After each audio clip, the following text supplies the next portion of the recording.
On his way home from school one night, a 16-year-old boy named Kevin decided to casually browse a local yard sale and was soon drawn to an extraordinarily ugly black resin sculpture with a head mounted on a pedestal. He thought its grotesque appearance was cool, so he bought it for $1, took it home, and put it in his room without his parents ever seeing it. At first, it was nothing more than an intriguing object, but soon it began to emit a strange presence that quickly filled the entire room and captured Kevin's desire to investigate occult matters.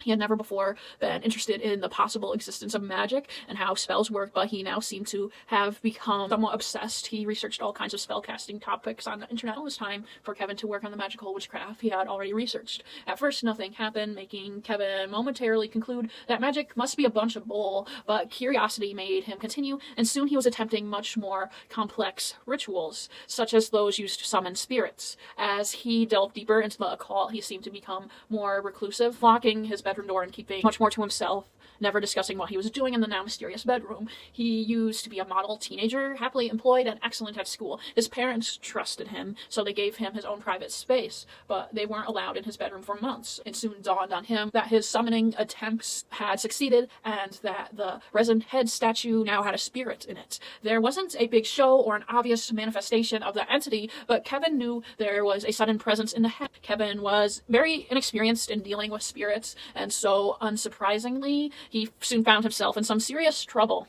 Although he summoned the spirit in question, it was obvious that the spirit was now in control. Thick black shadows appeared around his bedroom, haunting him through the night. Now he could always hear and feel the growling presence of the being subconsciously. It watched him through the hideous statue while he was in his room, and its invisible gaze followed him everywhere he went, stalking him at school and work. Kevin learned that in order to regain control, he must acquire the name of the malevolent spirit. However, when he demanded to know the name of his demonic attacker, he heard nothing but unspoken gibberish. The phonetic spelling of the gibberish returned no results from various demonic and spiritual dictionaries. Sometimes the spirit didn't even bother to respond, but simply said, "You know who I am." It was now seemingly in control of Kevin's thoughts and speech. The whispering of the ghost soon became darker and fiercer. It kept telling him how worthless he was and how no one cared about him, telling him to cease his existence. It told him to jump from the roof and walk into traffic. "You deserve to pass, so pass now." Unsurprisingly, Kevin soon fell into deep depression, abandoning his magical rituals and still unable to defeat the terrifying spirit. He did his best to drive the creature away,